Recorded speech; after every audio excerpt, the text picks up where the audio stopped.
미국 감독관이 태국에서 한국을 조롱했다가 발칵 뒤집어졌습니다. 1965년 세계 최빈국 한국이 열대 정글 한가운데 고속도로를 짓겠다고 나섰거든요. 16개국이 포기한 불가능한 프로젝트였습니다. 미국 감독관이 3초간 침묵하더니 폭탄 선언을 터뜨렸죠. 저 동양인들 한 달 안에 도망갈 것이라고 말입니다. 하지만 진짜 놀라운 일은 따로 있었습니다. 한국이 이미 전 세계를 놀라게 할 비밀 무기를 준비했다는 것이었거든요. 도대체 한국이 무슨 기적을 일으킨 걸까요? 그 충격적인 한국의 이야기 지금 바로 시작합니다. 잠깐 영상 시작 전 구독과 좋아요로 대한민국을 응원해주세요. 댓글로 어디서 시청 중인지 달아주시면 해외에 있는 동포들에게 큰 힘이 됩니다. 안녕하세요. 저는 미국 아시아개발은행에서 토목 감독관으로 일하고 있는 로버트 밀러입니다. 1965년 봄, 제게 인생을 바꿀 임무가 주어졌어요. 태국 남부 파타니에서 나라티와까지 98km 고속도로 건설을 감독하라는 거였습니다. 솔직히 말하면 저는 이 프로젝트를 우습게 봤어요. 왜냐하면 시공사가 한국의 현대건설이었거든요. 한국이라니요. 3년 전 필리핀에서 한국 기업에게 입찰해서 진 굴욕적인 기억이 떠올랐습니다. 그때 저는 맹세했어요. 언젠가 한국 기업의 한계를 증명해 보이겠다고 말이죠. 한국은 1965년 당시 세계 최빈국 중 하나였습니다. 1인당 국민소득이 100달러도 안 되는 나라였어요. 그런 나라가 열대기후의 험한 지형에서 고속도로를 건설한다? 저는 코웃음을 쳤습니다. 분명히 몇 달 안에 포기하고 돌아갈 거라고 확신했어요. 태국으로 떠나기 전 저는 철저히 준비했습니다. 이번엔 한국 기업의 무능함을 완벽하게 입증하리라 다짐했거든요. 태국의 라테라이트 토양에 대한 자료 10대, 우기의 강수량 데이터, 국제건설 기준 매뉴얼까지 모든 걸 준비했어요. 한국인들이 어떤 실수를 하더라도 놓치지 않겠다는 의지였습니다. 1965년 4월 방콕 돈무안 공항에 도착했을 때의 그 무더위는 지금도 잊을 수 없어요. 습도가 거의 90%에 달하는 찜통 같은 날씨였습니다. 공항에서 파타니로 가는 길은 험했어요. 포장되지 않은 비포장도로를 따라 8시간을 달려야 했거든요. 파타니에 도착해서 현대건설 현장 사무소를 찾았을 때 정말 초라했어요. 조립식 건물 몇 채가 전부였고 한국인 직원들은 모두 땀에 젖어 있었습니다. 저는 속으로 생각했어요. 역시 이 정도 수준이구나. 현장 소장으로 나온 사람은 이명박이라는 젊은 한국인이었어요. 30살도 안 되어 보이는 그가 이런 대형 프로젝트를 맡다니 한국이 얼마나 인재가 부족한지 알 수 있었습니다. 첫 회의에서 이명박 소장은 유창하지 않은 영어로 공사 계획을 설명했어요. 2년 안에 98km를 완공하겠다는 거였습니다. 저는 그 자신감이 어이없었어요.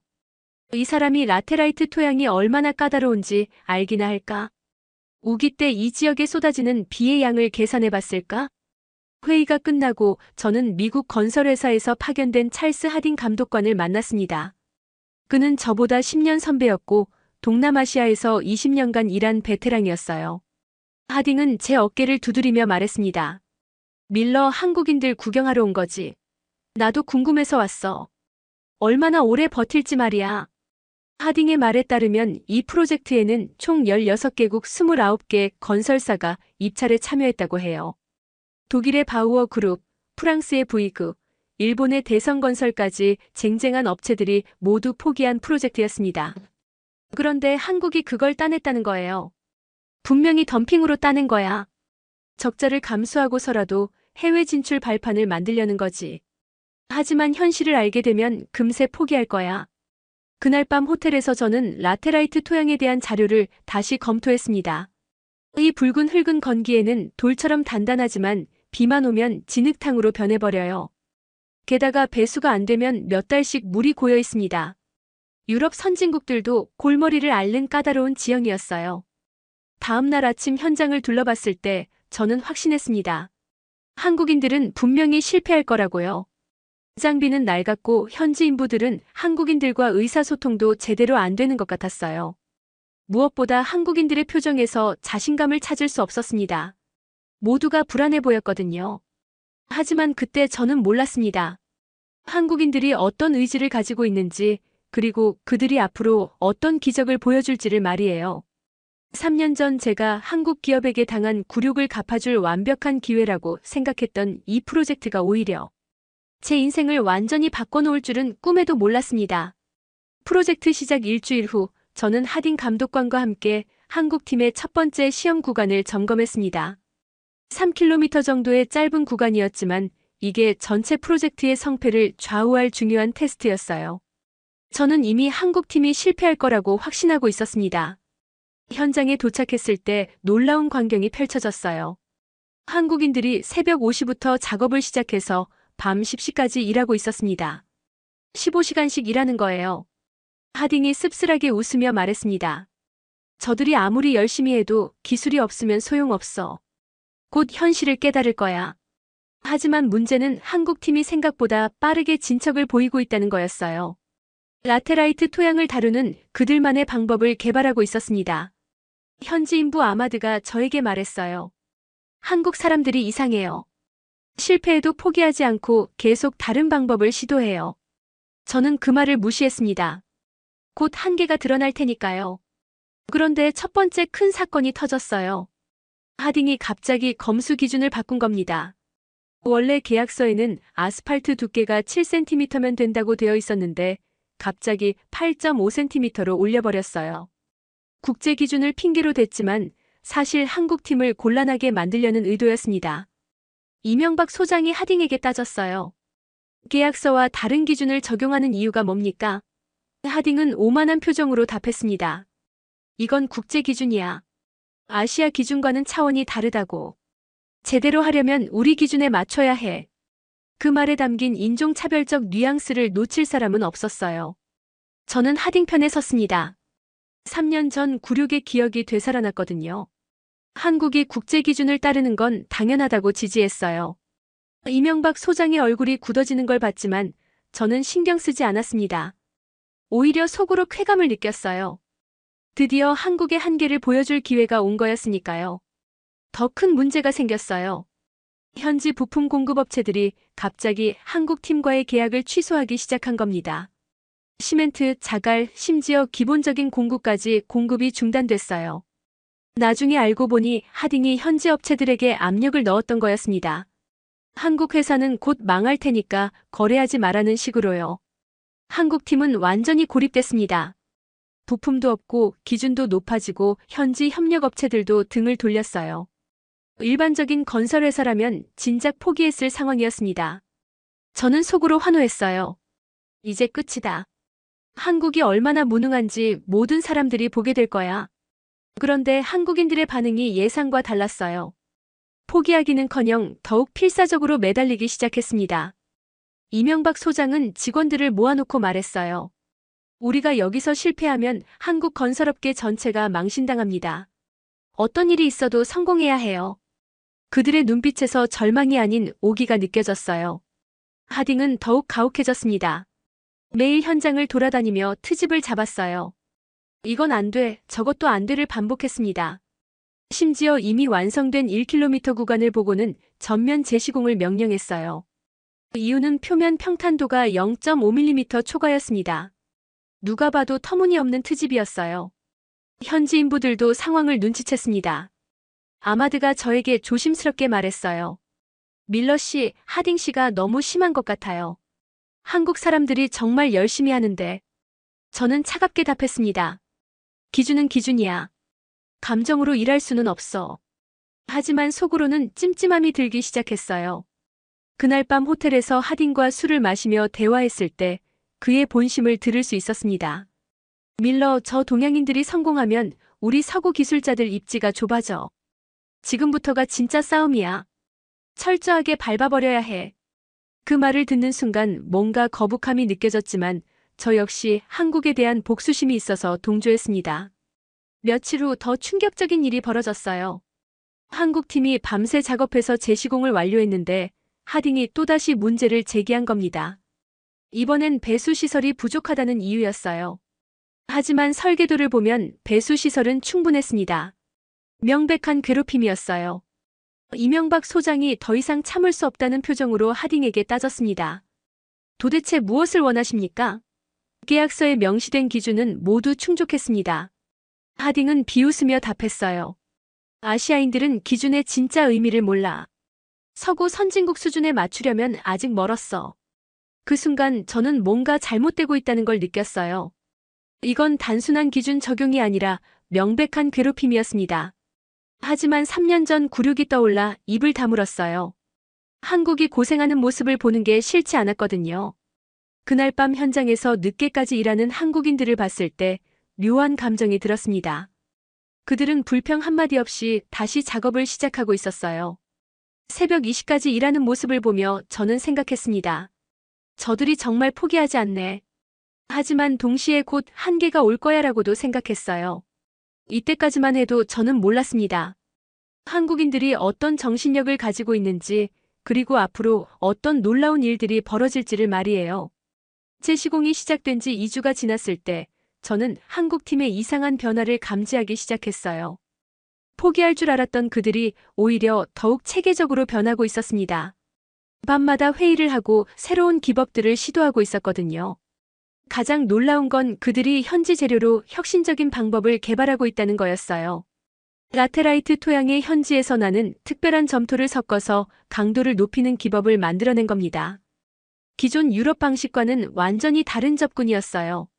저는 처음엔 아마추어적 발상이라고 무시했습니다. 하딩도 마찬가지였어요. 저런 식으로 하면 몇 년 안에 다 무너질 거야. 정석대로 해야 하는데 자꾸 이상한 방법만 쓰네. 하지만 현지 인부들의 반응은 달랐습니다. 아마드가 말했어요. 한국 사람들이 신기해요. 우리도 생각 못한 방법을 계속 찾아내거든요. 더 충격적인 일이 벌어졌어요. 한국팀이 장비 부족 문제를 직접 해결하기 시작한 겁니다. 부품 공급이 중단되자 그들은 밤새 용접 작업을 해서 필요한 장비를 직접 만들어냈어요. 시멘트 믹서가 부족하면 트럭을 개조해서 만들고 롤러가 모자라면 근처에서 통나무를 구해다가 임시 롤러를 만들었습니다. 제가 그 광경을 봤을 때 정말 기가 막혔어요. 저들이 정말 저런 걸로 도로를 만들려고. 하지만 놀랍게도 그들이 만든 장비들이 제대로 작동했습니다. 오히려 기존 장비보다 현지 환경에 더 적합했어요.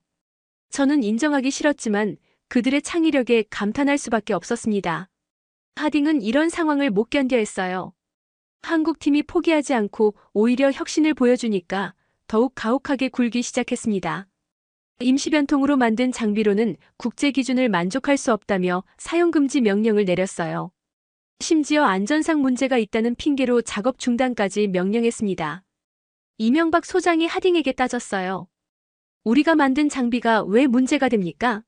성능은 오히려 더 좋은데요. 하딩은 코웃음을 치며 답했습니다. 성능? 너희들이 뭘 안다고 성능을 논해? 정식 인증받은 장비만 사용해야 한다고. 그 말에 담긴 무시와 차별이 노골적이었어요. 저는 이때부터 양심의 가책을 느끼기 시작했습니다. 하딩의 행동이 명백히 선을 넘고 있었거든요. 하지만 여전히 한국에 대한 복수심 때문에 적극적으로 막지는 못했어요. 그냥 방관하고 있었습니다. 그런데 현지 인부들의 반응이 변하기 시작했어요. 처음엔 한국인들에게 무관심했던 그들이 점점 한국팀을 지지하기 시작한 겁니다. 위치안이라는 기계 담당 인부가 저에게 말했어요. 한국 사람들이 정말 대단해요. 불가능해 보이는 일도 어떻게든 해내거든요. 더 놀라운 건 한국인들이 현지 인부들을 대하는 방식이었어요. 다른 외국 건설 회사들은 현지인들을 단순 노동력으로만 봤는데 한국인들은 달랐습니다. 현지 인부들에게 기술을 가르쳐주고 함께 문제를 해결하려고 했어요. 심지어 아픈 인부가 있으면 병원까지 데려다주는 모습도 봤습니다. 아마드가 감동받아 말했어요. 한국 사람들은 우리를 동등하게 대해줘요. 형제처럼 대하거든요. 그 말을 들으며 저는 뭔가 가슴이 아팠어요. 저희 서구인들은 그렇게 하지 못했거든요. 한 달이 지났을 때 결정적인 사건이 벌어졌어요. 갑작스러운 폭우로 현장이 물에 잠긴 겁니다. 라테라이트 토양이 진흙탕으로 변해서 모든 작업이 중단됐어요. 하딩은 이 기회를 놓치지 않았습니다. 이봐, 이 정도 비에도 제대로 못하면서 뭔 고속도로를 만든다고? 포기하고 돌아가는 게 어때? 하지만 한국인들의 반응은 달랐어요. 이명박 소장이 직원들을 모아놓고 말했습니다. 이런 어려움은 예상했던 일입니다. 포기하지 말고 해결책을 찾아봅시다. 그들은 비 속에서도 배수 작업을 계속했어요. 24시간 교대로 물을 퍼내고 새로운 배수로를 만들었습니다. 저는 그 모습을 보며 복잡한 심경이었어요. 한편으로는 저들이 정말 대단하다는 생각이 들었고, 다른 한편으로는 그래도 결국 실패할 거야라는 생각도 했습니다. 하지만 점점 전자 쪽으로 마음이 기울고 있었어요. 더욱 놀라운 일이 벌어졌어요. 한국팀이 우기에 특화된 새로운 공법을 개발해낸 겁니다. 배수 시설을 기존보다 50% 늘리고 아스팔트 배합도 열대 기후에 맞게 조정했어요. 이런 혁신적 접근은 유럽에서도 시도해 본 적이 없었습니다. 하딩은 이런 변화를 인정할 수 없었어요. 규정에 없는 방법은 안 돼. 정해진 대로만 해야 한다고. 하지만 현지 인부들은 한국 방식이 훨씬 효과적이라고 증언했습니다. 저는 이때부터 하딩과 의견이 갈리기 시작했어요. 그리고 그때였습니다. 정말 놀라운 소식이 들려온 겁니다. 한국에서 정주영 회장이 직접 현장을 방문한다는 거였어요. 회사 창업주가 이런 오지까지 온다는 게 믿어지지 않았습니다. 저는 생각했어요. 정말 한국은 이상한 나라다. 정주영 회장이 현장에 도착한 날은 잊을 수 없어요. 1965년 7월 초 무더운 오후였습니다. 60살의 회장이 양복이 아닌 작업복을 입고 나타났어요. 저는 깜짝 놀랐습니다. 서구 기업 회장들은 현장에 와도 정장을 고집하는데 이 사람은 달랐어요. 정주영 회장은 현장에 도착하자마자 직원들을 모아놓고 말했습니다. 여기가 우리 현대건설의 미래를 결정할 현장입니다. 실패는 없습니다. 우리가 여기서 성공해야 세계로 나갈 수 있어요. 그의 목소리에는 절대적인 확신이 담겨 있었어요. 더 놀라운 건 그가 현장을 직접 돌아다니며 모든 걸 점검했다는 거예요. 흙을 만져보고 장비를 살펴보고 심지어 현지 인부들과도 대화를 나눴습니다. 통역 없이 몸짓과 표정만으로도 소통이 되는 게 신기했어요. 저는 이런 경영자를 본 적이 없었습니다. 하딩은 정주영 회장의 등장을 못마땅해 했어요. 저 늙은이가 와서 뭘 할 수 있겠어? 현장 일은 기술자들이 하는 거야. 하지만 저는 정주영 회장에게서 뭔가 특별한 기운을 느꼈습니다. 절대 포기하지 않을 것 같은 의지 말이에요. 정주영 회장은 사흘간 현장에 머물렀어요. 그 사이에 놀라운 변화가 일어났습니다. 한국 직원들의 사기가 하늘 높이 올라간 거예요. 회장이 불가능은 없다고 계속 강조했거든요. 여러분이 여기서 만드는 도로는 단순한 도로가 아닙니다. 한국의 미래입니다. 그리고 회장은 정말 파격적인 결정을 내렸어요. 추가 장비를 구입하기로 한 겁니다. 독일에서 최신 롤러를 들여오고 일본에서 정밀 측량 장비도 사왔어요. 돈이 많이 들어도 상관없다는 거였습니다. 투자라고 생각하자는 게 그의 철학이었어요. 저는 이해할 수 없었습니다. 이미 적자가 확실한 프로젝트인데 더 많은 돈을 투입한다고? 서구 기업가들 같으면 절대 하지 않을 결정이었어요. 하지만 정주영 회장은 확신에 차 있었습니다. 지금 투자해야 나중에 더 큰 기회를 잡을 수 있다. 하딩은 이런 변화를 견딜 수 없었어요. 한국팀이 포기하기는커녕 오히려 규모를 키우고 있으니까요. 그는 더욱 교활한 방법을 쓰기 시작했습니다. 완성된 구간을 검사할 때 의도적으로 미세한 결함을 찾아내는 거예요. 여기 표면에 0.3mm 균열이 있어. 전면 재시공해야 해. 사실 그 정도 균열은 허용 범위 내였는데 하딩은 국제 기준을 핑계로 트집을 잡았습니다. 저는 이때부터 본격적으로 불편함을 느끼기 시작했어요. 더 심각한 문제가 생겼어요. 현지 언론에서 한국 건설 현장에 대한 부정적 기사가 나오기 시작한 겁니다.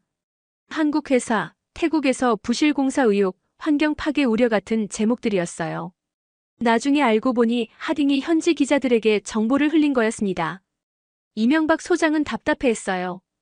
우리가 아무리 잘해도 계속 문제를 만들어내니까 어떻게 해야 할지 모르겠어요. 하지만 포기하지는 않았습니다. 오히려 더욱 완벽하게 하려고 노력했어요. 기준보다 50%더 튼튼하게, 100%더 정밀하게 만들기 시작했습니다. 그런데 이때 정말 놀라운 일이 벌어졌어요.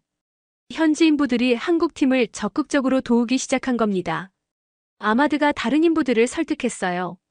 한국 사람들은 우리를 진짜 동료로 생각해. 우리도 도와주자. 위치안도 마찬가지였습니다. 한국 기술이 정말 대단해. 우리도 배우자. 현지인들의 지지가 커지면서 상황이 역전되기 시작했어요. 하딩이 아무리 트집을 잡아도 현지 인부들이 한국 팀을 옹호했습니다. 한국 방식이 더 좋아요. 우리도 한국 기술을 배우고 싶어요. 같은 말들이 나오기 시작했어요. 저는 이런 변화를 보며 혼란스러웠습니다. 3년 전 한국 기업에게 당한 굴욕 때문에 복수하고 싶었는데 정작 현장에서 보는 한국인들은 존경스러웠거든요. 그들의 성실함, 창의성, 그리고 현지인들을 대하는 따뜻함까지. 모든 게 제 편견과 달랐어요. 특히 놀라운 건 한국팀의 기술 혁신이었습니다. 그들이 개발한 열대 기후용 아스팔트 배합은 정말 획기적이었어요. 기존 유럽 방식보다 내구성이 30% 이상 뛰어났습니다. 배수 시설도 마찬가지였어요. 우기에도 전혀 문제가 없었어요. 하딩은 이런 혁신을 인정할 수 없었습니다. 규정이 없는 건 안 돼. 검증되지 않은 기술은 위험해. 하지만 현실은 달랐어요. 한국 방식이 훨씬 효과적이었거든요. 저는 이때부터 하딩과 거리를 두기 시작했어요. 그리고 결정적인 순간이 왔습니다. 태국 정부에서 중간 점검단이 나온 거예요. 태국 공공사업부 장관이 직접 현장을 방문했습니다. 하딩은 이 기회에 한국팀의 문제점을 고발하려고 했어요. 하지만 결과는 정반대였습니다. 태국 장관이 한국 구간을 보고 감탄했어요. 이렇게 완벽한 도로는 처음 봅니다. 품질이 유럽 수준을 넘어서네요. 현지 인부들도 한국팀을 적극 옹호했습니다. 한국 사람들이 정말 훌륭해요. 우리를 가족처럼 대해줘요. 그날 밤 저는 호텔방에서 깊은 고민에 빠졌습니다. 과연 제가 옳은 일을 하고 있는 걸까? 한국에 대한 복수심 때문에 정의로운 판단을 못하고 있는 건 아닐까? 3년 전의 굴욕이 제 눈을 가리고 있는 건 아닐까? 1965년 10월 우기가 절정에 달했을 때 모든 것을 바꿔놓을 사건이 벌어졌습니다. 50년 만에 대홍수가 파탄이 지역을 강타한 거예요. 하루 종일 쏟아진 비로 강물이 범람하면서 현장이 완전히 물에 잠겼습니다. 더 심각한 건 인근 마을 주민들이 고립된 거였어요. 새벽 3시쯤 비상벨이 울렸습니다. 현장에서 5km 떨어진 마을에서 구조 요청이 온 거예요. 20여 명의 주민들이 지붕 위에 갇혀 있는데 물이 계속 불어나고 있다는 거였습니다. 태국 당국은 장비 부족으로 구조가 어렵다고 했어요. 하딩은 냉정했습니다. 우리 일이 아니야. 태국 정부가 알아서 할 문제지. 저도 처음엔 그렇게 생각했어요. 건설 현장에서 구조 작업까지 할 필요는 없다고 봤거든요. 하지만 이명박 소장의 반응은 달랐습니다. 사람이 죽어가는데 가만히 있을 수 없어요. 우리가 가진 장비로 구조 작업을 해야 합니다. 이명박 소장은 즉시 한국 직원들을 소집했어요. 위험한 구조 작업에 자원할 사람을 찾는 거였습니다. 놀랍게도 모든 직원이 자원했어요. 하딩이 격분했습니다. 미쳤어? 회사 장비를 위험에 빠뜨릴 생각이야? 구조 작업은 전문가들이 하는 거야. 너희들이 나서서 뭐 해? 하지만 이명박 소장은 흔들리지 않았습니다. 사람 목숨이 더 중요합니다. 장비는 다시 살 수 있지만 생명은 돌이킬 수 없어요. 저는 그 순간 깊은 갈등에 빠졌습니다. 3년 전 굴욕 때문에 한국을 미워했는데 정작 위기 상황에서 보여주는 그들의 모습은 존경스러웠어요. 과연 제가 오른편에 서 있는 걸까? 하딕과 함께 한국을 방해하는 게 정당한 일일까? 한국팀은 즉시 구조 작업에 나섰습니다. 가장 큰 덤프트럭을 개조해서 임시 구조선을 만들었어요. 물살이 거센강을 건너는 건 정말 위험한 일이었습니다. 차가 뒤집힐 수도 있고 엔진이 고장날 수도 있었어요. 이명박 소장이 직접 운전대를 잡았습니다. 소장님이 직접 갈 필요 없어요. 저희가 하겠습니다. 직원들이 말렸지만 그는 책임자가 앞장서야 한다며 직접 나섰어요. 저는 그 모습을 보며 가슴이 뭉클했습니다. 구조 작업은 6시간 동안 계속됐어요. 한국인들이 목숨을 걸고 마을 주민들을 한 명씩 구해냈습니다. 그 과정에서 덤프트럭 2대가 고장났고 직원 1명이 다쳤어요. 하지만 20명 전원을 무사히 구조해냈습니다. 현지 주민들이 한국인들에게 달려와 울며 감사를 표했어요. 고맙습니다. 한국 형님들이 우리 생명의 은인이에요. 아마드도 눈물을 흘리며 말했습니다. 한국 사람들이 진짜 형님들이에요. 목숨을 걸고 우리를 구해줬어요. 저는 그 광경을 보며 충격받았습니다. 이게 제가 3년간 미워했던 한국인들의 진짜 모습이었어요. 이익을 따지지 않고 사람을 구하는 마음, 위험을 무릅쓰고 남을 도우려는 정신. 이런 사람들을 제가 왜 미워했을까? 하딩은 여전히 차가웠어요. 감상적으로 굴지 마. 저런 식으로 하면 공사 일정이 늦어져.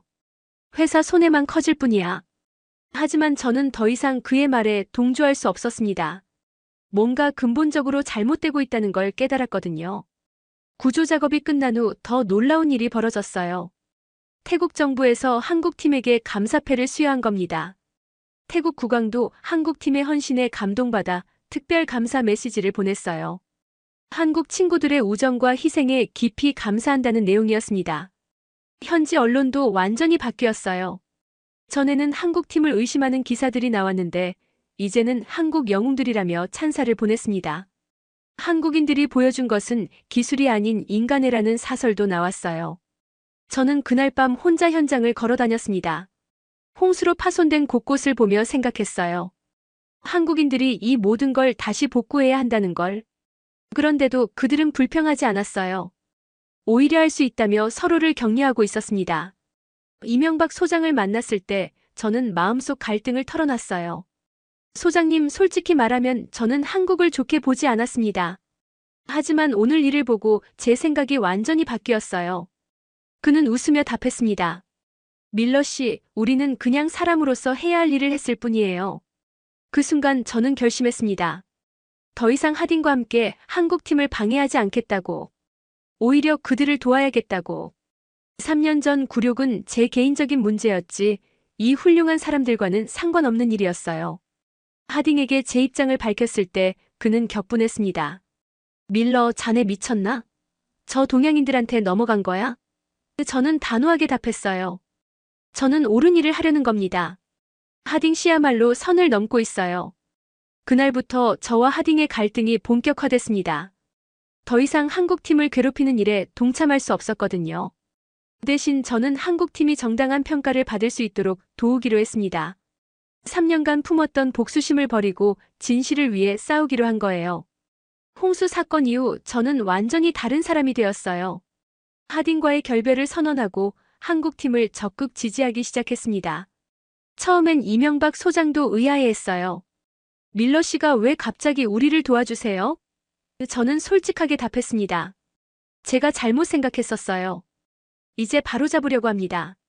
하딩은 제 변심을 받아들일 수 없었어요. 밀러, 자네 정신 나간 거야? 우리가 서구 기술자로서 지켜야 할 자존심이 있다고. 하지만 저는 더 이상 그런 말에 흔들리지 않았습니다. 자존심보다 정의가 더 중요해요. 하딩 씨가 하는 일은 공정하지 않아요. 첫 번째로 한 일은 하딩의 부당한 기준 적용을 국제기구에 신고하는 거였어요. 아시아개발은행 본부에 상세한 보고서를 제출했습니다. 현지 감독관이 계약서와 다른 기준을 임의로 적용하고 있으며 이는 명백한 권한 남용이라고 고발한 거예요. 보고서를 작성하면서 저는 그동안 하딩이 얼마나 많은 부당한 일을 했는지 깨달았어요. 검수 기준 임의 변경, 부품 공급업체 압박, 언론 조작까지. 모든 게 체계적인 방해 공작이었습니다. 이런 걸 방관했던 제 자신이 부끄러웠어요. 국제기구의 조사가 시작되자 하딩은 당황했습니다. 밀러, 자네가 나를 배신한 거야? 저는 차분하게 답했어요. 배신이 아니라 정의예요. 잘못된 걸 바로잡는 거죠. 하딩은 이후 저와 말을 끊었지만 저는 후회하지 않았습니다. 더 중요한 일은 한국팀의 기술적 성과를 객관적으로 평가하는 거였어요.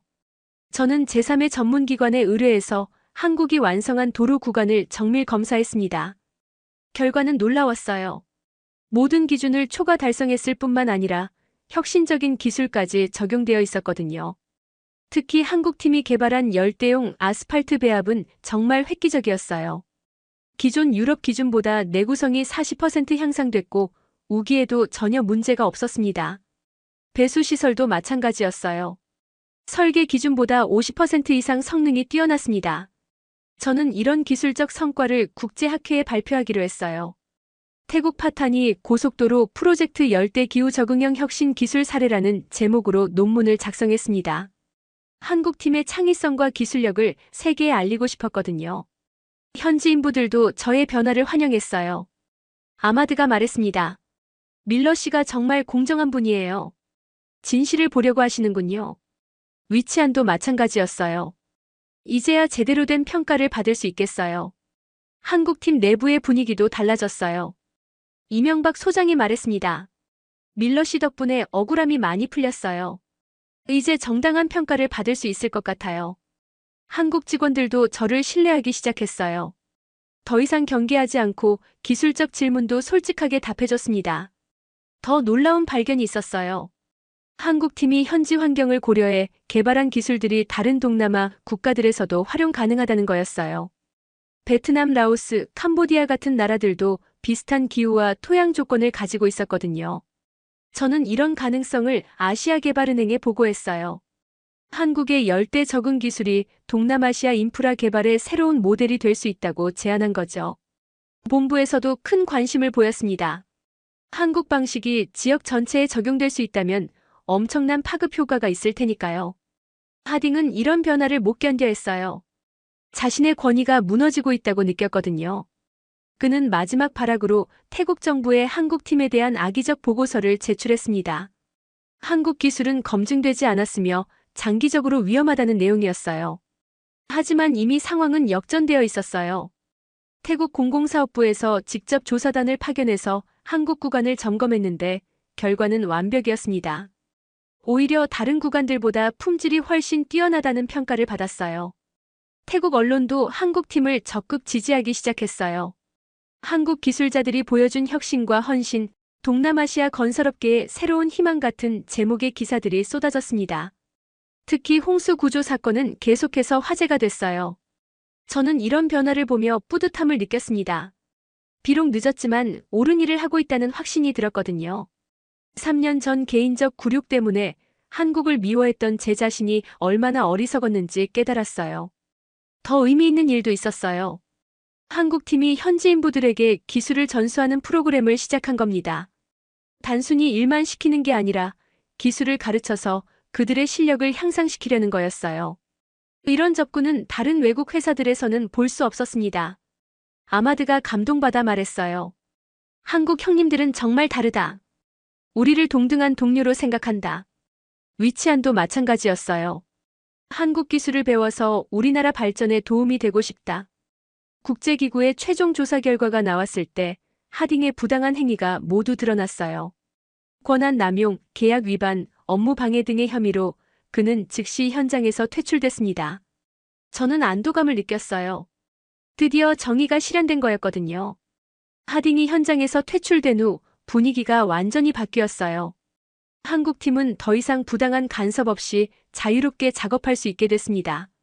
저는 새로운 감독관으로서 공정하고 전문적인 평가에 집중했어요. 3년 전 개인적 감정은 완전히 접고 오직 기술적 기준에만 의존했습니다. 결과는 놀라웠어요. 한국팀의 작업 속도가 30% 향상됐고 품질도 더욱 완벽해졌습니다. 압박과 스트레스에서 벗어나니까 그들의 진짜 실력이 드러난 거예요. 이명박 소장이 말했습니다. 이제야 제대로 일할 수 있겠어요. 밀러 씨 덕분입니다. 1966년 3월 드디어 98km 전 구간이 완공됐어요. 당초 계획보다 6개월 빨리 끝낸 거였습니다. 더 놀라운 건 품질이었어요. 모든 기준을 초과 달성했을 뿐만 아니라 혁신적인 기술들이 곳곳에 적용되어 있었어요. 최종 검수를 위해 국제 전문가 패널이 구성됐어요. 미국, 독일, 일본, 프랑스에서 온 토목 전문가들이 한국이 만든 도로를 정밀 검사했습니다. 저는 긴장했어요. 과연 어떤 평가가 나올까? 검수 결과 발표일 국제 전문가 패널의 대표가 발표했습니다. 이번 태국 파탄이 나라티와 고속도로는 동남아시아 건설 역사상 가장 뛰어난 품질을 보여주었습니다. 그는 계속해서 한국 기술의 우수성을 강조했어요. 특히 열대 기후에 특화된 혁신 기술들은 향후 동남아시아 전체 인프라 개발의 새로운 표준이 될 것으로 평가됩니다. 독일 전문가는 아스팔트 배합 기술이 유럽 수준을 넘어섰다고 말했어요. 일본 전문가는 배수시설 설계가 일본보다 우수하다고 인정했습니다. 가장 놀라운 평가는 내구성에 관한 것이었어요. 현재 품질로 볼 때 이 도로는 최소 60년 이상 사용 가능할 것으로 예상됩니다. 일반적으로 열대 지역 도로 수명이 20에서 25년인 걸 고려하면 정말 놀라운 결과였어요. 태국 정부의 반응도 뜨거웠어요.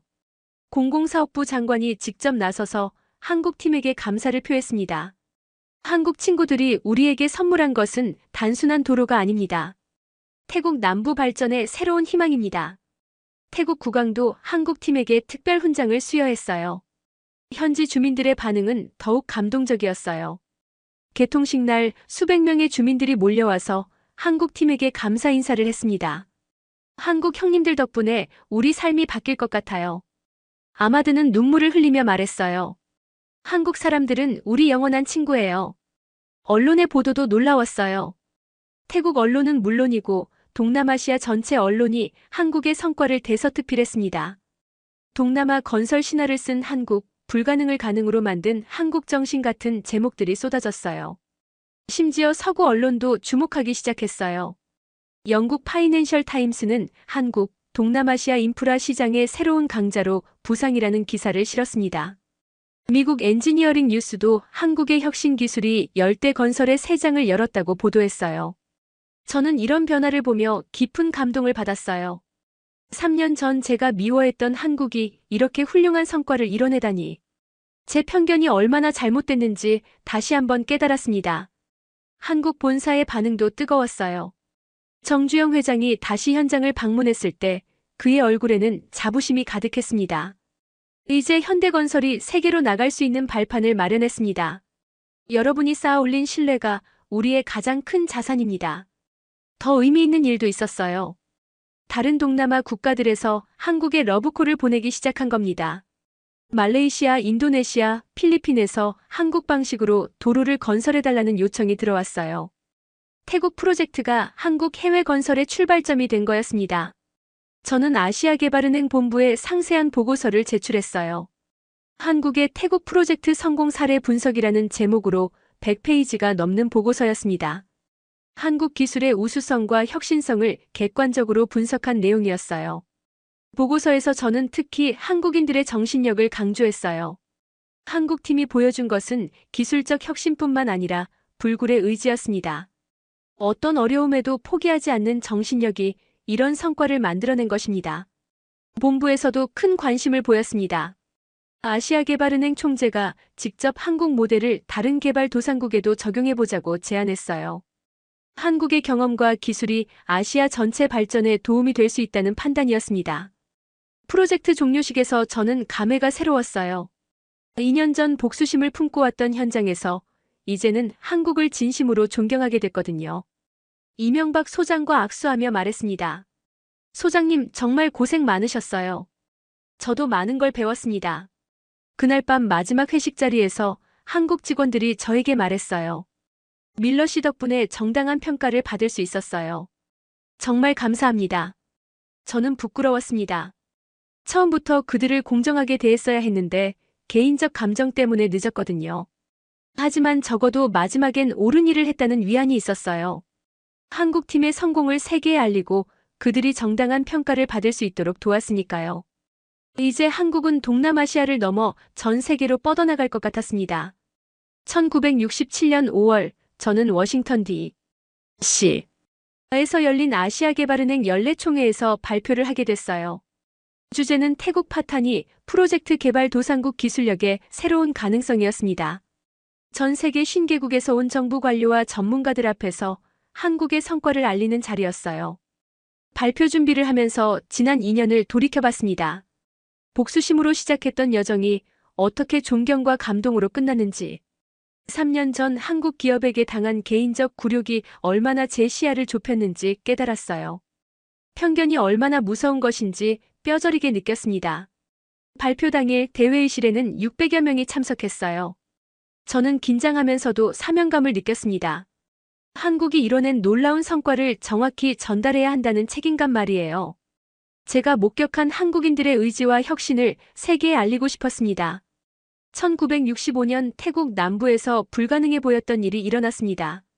저는 이렇게 발표를 시작했어요. 세계 최빈국 중 하나였던 한국이 16개국이 포기한 프로젝트를 성공시킨 겁니다. 그것도 모든 기준을 초과 달성하면서 말이죠. 청중들의 관심이 집중됐어요. 저는 구체적인 데이터를 제시했습니다. 한국팀이 개발한 열대용 아스팔트는 기존 대비 내구성이 40% 향상됐습니다. 배수시설은 50% 성능 개선을 이뤘고요. 가장 놀라운 건 비용 효율성입니다. 품질은 최고 수준이면서도 비용은 30% 절감했어요. 하지만 저는 기술적 성과보다 더 중요한 걸 강조했어요. 한국이 보여준 진짜 교훈은 의지의 힘입니다. 어떤 어려움에도 포기하지 않는 정신력, 현지인을 동등한 동료로 대하는 인간성, 그리고 끊임없는 혁신 의지. 이것이 진짜 한국의 경쟁력이었습니다. 홍수 구조 사건을 언급했을 때 회의실이 조용해졌어요. 한국인들은 자신들의 안전과 회사 이익을 뒤로하고 현지인 구조에 나섰습니다. 이런 정신이 바로 진정한 개발 협력의 모습이라고 생각합니다. 발표 도중 제 목소리가 떨렸어요. 저는 처음에 한국을 무시했습니다. 개인적인 편견 때문이었죠. 하지만 현장에서 목격한 한국인들의 모습은 제 모든 선입견을 깨뜨렸습니다. 그들이 보여준 것은 단순한 기술적 성취가 아니라 인간 정신의 위대함이었어요. 청중들이 박수를 치기 시작했어요. 저는 계속했습니다. 한국의 성공은 우연이 아닙니다. 철저한 준비, 현지 적응력, 그리고 무엇보다 포기하지 않는 의지가 만들어낸 필연적 결과였어요. 이것이 바로 개발도상국들이 배워야 할 진정한 교훈입니다. 마지막 슬라이드에서 저는 60년 후 도로 상태 예측 자료를 보여줬어요. 현재 품질로 볼 때 이 도로는 2025년까지도 사용 가능할 것으로 예상됩니다. 한국이 단순히 도로를 건설한 게 아니라 태국 남부 발전의 영원한 토대를 마련한 겁니다. 발표가 끝나자 기립박수가 터져나왔어요.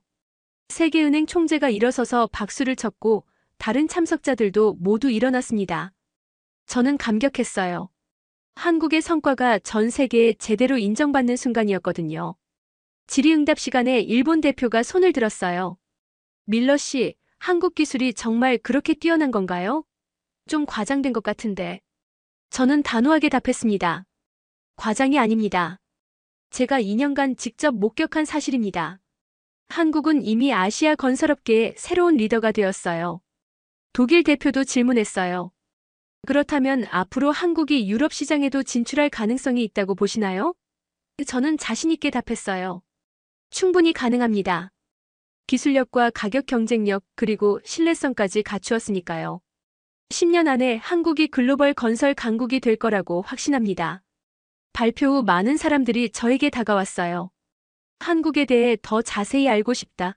한국 기업과 협력할 방법이 있나 같은 질문들이 쏟아졌습니다. 저는 뿌듯했어요. 한국에 대한 관심이 이렇게 높아지다니. 그날 밤 호텔에서 이명박 소장에게 국제전화를 걸었어요.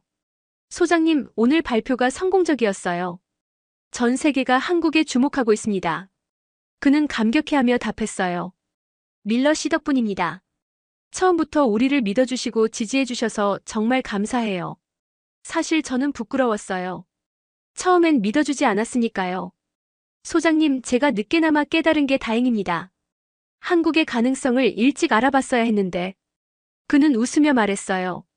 중요한 건 결국 함께했다는 거죠. 밀러 씨는 우리 영원한 동반자예요. 몇 달 후 놀라운 소식이 들려왔어요. 한국이 말레이시아 고속도로 프로젝트를 수주한 겁니다. 태국 성공 사례 덕분이었어요. 이어서 인도네시아, 필리핀에서도 한국의 프로젝트를 의뢰했습니다. 제가 예측한 대로 한국이 동남아시아 건설 시장을 석권하기 시작한 거예요. 1970년에는 더 큰 뉴스가 있었어요. 한국이 중동 진출에 성공한 겁니다. 사우디아라비아에서 대규모 건설 프로젝트를 수주했다는 소식이었어요. 태국에서 쌓은 신뢰와 기술력이 중동으로 이어진 거였습니다. 저는 1975년 아시아개발은행을 퇴직하면서 회고록을 썼어요. 제목은 편견을 넘어서 한국에서 배운 진정한 개발의 의미였습니다. 제 개인적 변화와 한국의 성공 스토리를 담은 책이었어요. 회고록에서 저는 솔직하게 고백했어요. 나는 개인적 감정 때문에 한국을 미워했다. 하지만 그들과 함께 보낸 인연이 내 인생을 바꿨다. 진정한 실력은 기술이 아니라 정신에서 나온다는 걸 배웠다. 책이 출간되자 큰 반향을 일으켰어요. 특히 개발도상국들에서 큰 관심을 보였습니다. 한국처럼 우리도 할 수 있다는 희망을 갖게 됐다는 거였어요. 저는 뿌듯했습니다. 한국의 사례가 다른 나라들에게 영감을 주고 있다니. 1980년 저는 한국을 다시 방문했어요. 15년 만에 재방문이었습니다. 서울의 변화가 놀라웠어요. 고층 빌딩들이 즐비하고 지하철이 운행되고 있었어요. 1965년 당시 최빈국이었던 한국이 완전히 다른 나라가 되어 있었습니다. 현대건설 본사에서 이명박 사장 당시 승진을 만났을 때 감회가 새로웠어요. 밀러 씨, 오랜만이에요. 그때 일이 엊그제 같은데. 그는 이제 한국을 대표하는 기업인이 되어 있었어요. 소장님도 정말 성공하셨네요. 그때 보여주신 정신력이 여기까지 이끌어온 거겠죠. 현대건설은 이미 세계적인 건설회사가 되어 있었어요. 중동 곳곳에서 프로젝트를 진행하고 있었고 심지어 유럽에도 진출했다고 했습니다. 태국에서 시작된 작은 씨앗이 거대한 나무로 자란 거였어요. 가장 감동적인 순간은 태국 도로를 다시 방문했을 때였어요. 15년이 지났는데도 도로 상태가 완벽했습니다. 제가 예측한 대로 60년은 좋게 쓸 수 있을 것 같았어요. 현지 주민들도 여전히 한국 형님들이 만든 길이라며 자랑스러워했습니다. 아마드도 다시 만났어요. 이제 지역 건설업체 사장이 되어 있었어요. 밀러 씨, 한국 형님들 덕분에 제가 이렇게 됐어요. 그때 배운 기술로 사업을 시작했거든요. 그는 한국식 기법을 현지에 전파하고 있었어요. 위치안도 마찬가지였어요. 태국 정부 건설부 기술고문이 되어서 한국 방식을 태국 전체에 보급하고 있었습니다. 한국 기술이 우리나라 건설업계를 완전히 바꿨어요. 정말 감사하게 생각해요. 그날 밤 파타니 호텔에서 저는 깊은 감동에 빠졌어요. 20년 전 복수심을 품고 왔던 이곳에서 이제는 한국에 대한 무한한 존경심을 갖게 됐으니까요. 개인적 편견이 얼마나 어리석었는지, 그리고 진실을 보는 눈이 얼마나 중요한지 다시 한번 깨달았습니다. 현재 2025년 저는 90세가 됐어요. 한국은 제가 예측했던 것보다 훨씬 더 놀라운 나라가 되었습니다. K-파프, 드라마, 반도체, 자동차. 모든 분야에서 세계를 리드하고 있어요. 60년 전 태국 정글에서 시작된 작은 도전이 이런 결과를 만들어낸 거죠. 가끔 젊은 엔지니어들에게 강연할 때 저는 항상 말합니다. 편견을 버리고 열린 마음으로 보라. 진정한 실력은 예상치 못한 곳에서 나타날 수 있다. 한국이 그것을 증명했다. 태국 파타니 마이너스 나라티와 고속도로는 지금도 건재합니다. 60년이 지났지만 여전히 동남아시아 최고 품질의 도로로 평가받고 있어요. 한국인들이 남긴 것은 단순한 도로가 아니라 불가능은 없다는 정신이었습니다. 그 정신이 오늘날 기적을 만들어낸 것이겠죠. 1965년 세계 최빈국에서 2025년 선진국으로 한국이 보여준 기적은 영원히 기억될 것입니다. 그리고 저는 그 시작점을 목격한 증인으로서 세상에 진실을 알린 사람으로서 자부심을 느낍니다.